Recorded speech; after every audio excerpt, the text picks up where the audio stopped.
Welcome everyone and thank you for being with us today. أهلا بكم جميعا وشكرا جزيلا لكونكم معنا اليوم. This question is for you both. The Neighborhood Storyteller showcases the power of storytelling in various communities. How do you think storytelling can contribute to girls' and women's education, empowering them to pursue their dreams, and challenge gender stereotypes? Alejandra, if you can go first. Thank you, Joanna. I'm actually going to respond that question by asking another question and creating like a vision. So when I think of this, I imagine girls waking up every single morning in their life and doing things the way they've been taught, the way they see their mom being raised, the way that her mom was being raised, and the way women and girls in their own community were raised. When you glance around, you notice everyone around you is doing the exact same thing that you were taught, and it's that same familiar path. And when you don't hear other people's stories and you lack exposure to other experiences, what you know becomes the norm. So you don't question your life. You don't even know like a different path. So why would you question your life? And even if you know that a different path exists, sometimes it's these ideas and these ways of doing are so deeply implanted in how our brains are wired from an early age, it's nearly impossible to imagine doing things differently or even gain the courage to kind of swim against the currents of your society. So how do you create room and space for people to disseminate these ideas and allow their hearts and minds to accept other ways of doing? And that's when storytelling comes in. So storytelling has the power to spread ideas, to spread experiences that allow us to see beyond the limitations of our circumstance. And not only that, storytelling through film and the way that Home Storytellers, my organization, is pursuing it is based on emotion. Emotion in storytelling has a significant impact on our brains. When we emotionally connect with characters in the story, we can experience and understand their emotions, their thoughts, their struggles, and it generates an empathic response that allows us to reshape our behaviors. So emotional stories have huge potential in influencing our attitudes, in influencing our beliefs and behaviors, motivating us to take action.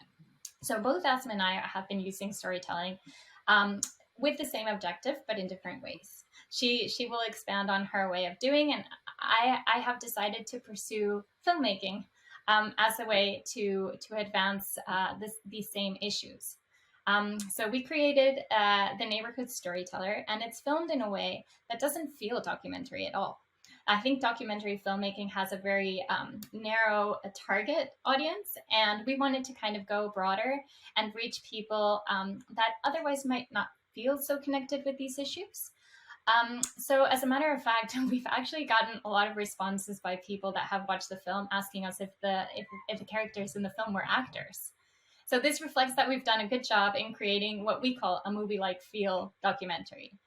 And the way that we've done it is by being able to tell this story through live interactions, through conversations, through unique dynamics, and the unfolding project of Asmaa in real time as it happens. So why did we do this? It was a purposeful decision that we took. So in a way that we could take our audience and involve them in the story, not by somebody telling them the story, but for actually like living through what Asmaa and the girls were actually living through. Another kind of decision that we took in the direction of the documentary was focusing purely on close-up shots. So why did we do this? We all, humans everywhere around the world, have a common language, and that is emotions. When you see people, when you see their gestures, when you see their expressions, that automatically touches your heart. And we knew that if we focused on this, people anywhere around, whether they were girls, whether they're parents, whether they're men or women, will automatically relate and understand this language. And that was another decision that we knew we wanted to take in order for us to be able to reach a wide audience and be able to advance some of the issues that we're trying to highlight through the film. So I think now Asmaa will kind of I talked about the direction of how the film was made, and I think now it's Asmaa that's going to be talking about the content of the story. Thank you so much Alejandra. ماذا عنك أسماء؟ تمام. أول شيء نقطة كثير مهمة يعني إنكم كان أول سؤال، لأنه مثل ما شفتوا بالفيلم، بداية نحن الفتيات بنات القرى، حتى لو كنا بأوطاننا أو لما صرنا لاجئين بمجتمعات ضعيفة هشة جدا، وبشكل عام عايشين بمجتمع ذكوري، حتى بقراراتنا المصيرية مثل الزواج أو الدراسة أو أيا يكن هم اللي يأخذوا القرار فيها. فمن تجربتي من خلال سرد القصص، لما بلشت إنه أفكر إنه معقول كل الناس اللي حوالينا عايشين بنفس الطريقة. أول شيء لما دكتورة رنا حكت تجربتها وحكت كيف هي امرأة عربية مسلمة بس هي أطلقت العنان لنفسها وعملت أشياء كثير. من خلال قرأت سيرة ملالة، أنا ملالة، كتاب أنا ملالة، كمان تجربة ملالة كانت جدا، يعني حتى كانت تجربتها أصعب من الإشي اللي إحنا عشناه. فهون قديش هذا الإشي لامسني، قديش فكرت إنه بهذا الإشي قديه مهم إنه فعلا أي بنت حتى لو كانت بمجتمع جدا ضعيف وجدا ما بتقدر تعمل فيه أشياء، لا هي لو فكرت ولو فعلا بحثت حواليها هي لا راح تقدر. أوكي. من خلال سرد القصص ممكن الشخص يوجد شخصيته الحقيقية، فعلا يوجد ذاته، ثقته بنفسه، ممكن يأثر على الأشخاص اللي حواليه بالطريقة نفسها بذاتها يعني. Thank you so much أسماء and Alejandra. بس كنت حابة أقول إنه شكرا كتير لك أسماء، لأنه أنا كبنت من الوطن العربي كتير بيلهمني الشيء اللي أنت عم تعمليه، وكتير حبيت القصة أول ما شفتها، كتير لفتت لي نظري.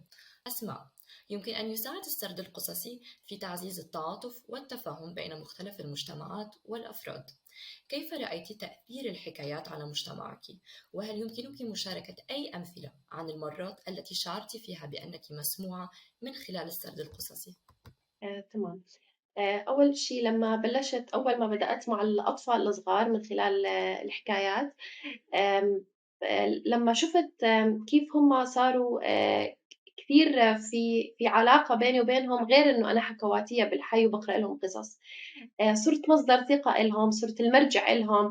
حتى لما يرجعوا من المدرسة عندهم سؤال، عندهم شيء، يلجأوا إلي. حتى هاي العلاقة كثير حسيتها إنه حلوة. بنفس الوقت مع البنات الكبار، إنهم صاروا كمان نفس الشيء، أي شيء مشكلة عندهم يجوا يستشيروا أسماء، أي شيء هم حابين يفرغوا أي طاقة سلبية عندهم يلجأوا لأسماء. حتى علاقتي مع الأهل، يعني صارت العلاقة مش بس بين الأطفال أو مش بس بين الأسماء والبنات اللي بيجوا عندها، حتى بين الأهل. ف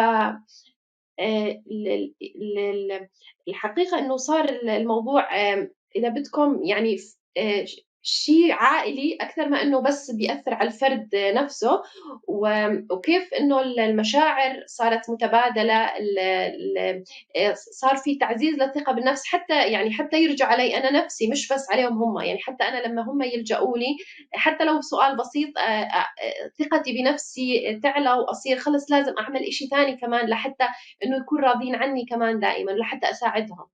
Thank you so much أسماء. شكرا لك أسماء. Alejandra, in the Neighborhood Storyteller, we see storytelling being used as a tool for social change. How can it be utilized to raise awareness about the importance of girls and women's education, and how can it contribute to the broader goal of achieving gender equality?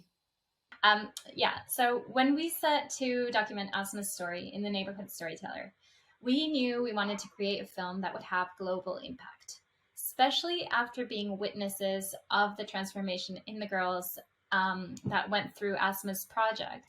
We knew her story and her message would resonate with more girls around the world. So here's the thing. When you make a film, it is not enough to have impact happen. You have to find a way and come up with a strategy that can ensure the film is distributed effectively to achieve the intended goals. So what we did is that we designed an impact campaign.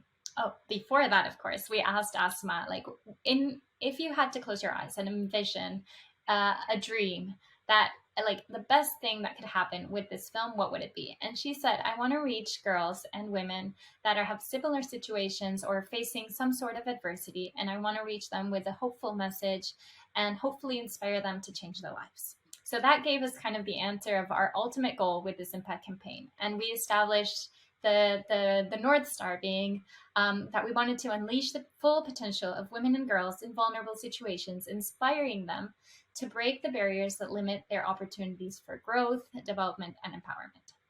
With that goal set, we decided that we would approach this by establishing partnerships with organizations and individuals around the world dedicated to addressing the issues emphasized in the film, such as gender equality, girl education, literacy, social justice, refugees, and mental health.